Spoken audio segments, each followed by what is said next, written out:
crispy.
Ayan, maglagay lang ng konting asin, konting pepper.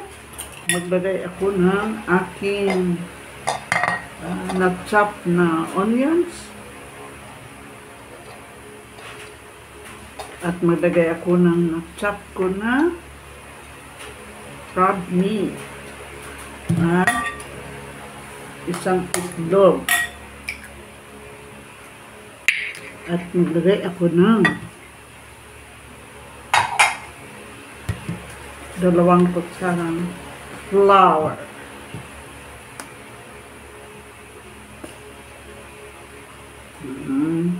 Mix, mix, mix.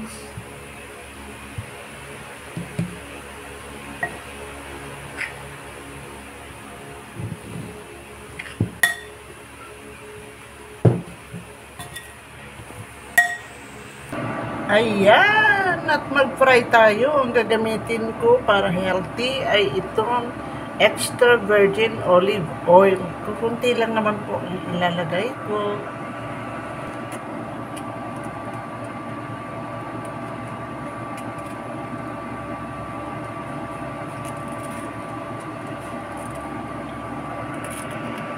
Naalaala mo, si Mayweather daw.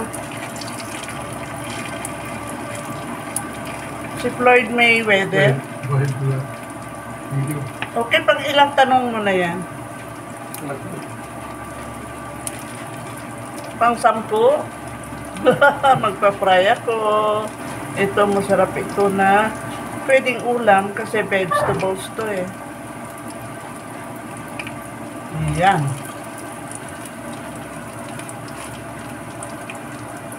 Depende sa size na gusto nyo. Very healthy naman ang oil na gagamitin. Pwede rin coconut oil.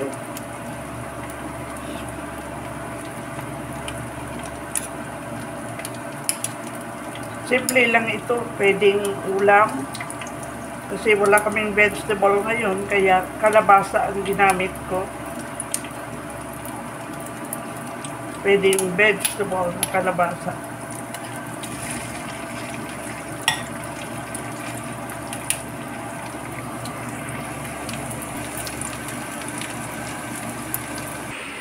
Ayan! At ito na po yung ating masarap na kalabasa pancake. Cute. Madali lang gawin. Pwedeng pang snacks. Or pwede rin ulam. Masarap po ito. Lalo na kung sa mga kids, no? Na hindi masyadong kumakain ng vegetables. So, tikman natin. Bagong luto ko.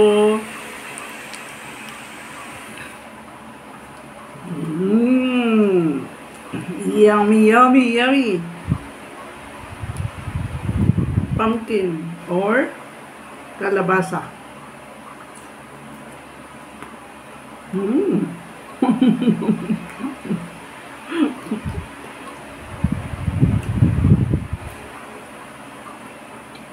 Masarap.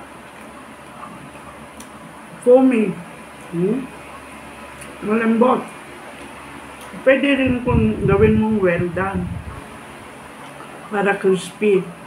Pero masarap pala. Hindi halatang kalabasa. malinamnam, malambot, moist, at saka flavorful. Sarap. Pwedeng kainin with, kung kumakain o umiinom kayo ng calamansi juice, o kaya buko shake.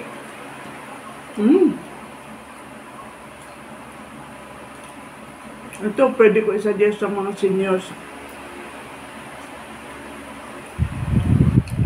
Simple lang ang paggawa at ang pag-prepare. Sarap po. Kung umiinom kayo ng kape, kaya sugar free, no?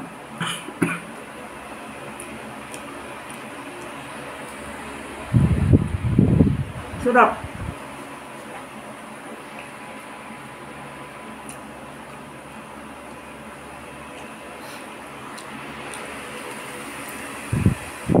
Kasi maano siya, flavorful, kunting asin lang, kunting pepper.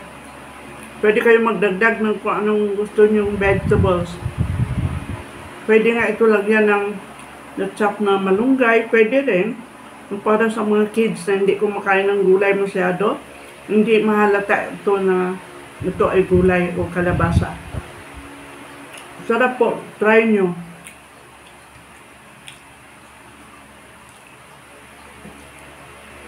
Thank you for watching my vlog. See you in my next video. Bye! Thank you. Dito sa kusina ng senior citizen na mahilig mag-experiment ng kung ano-anong gulay at kung ano-anong luto, no? Pwedeng ulam, pwedeng merienda or snacks, no? Kahit ano, basta good for our healthy body. Okay, for seniors. God bless us all. Bye-bye. See you in my next video. Ang pumpkin or kalabasa pancake. Wow.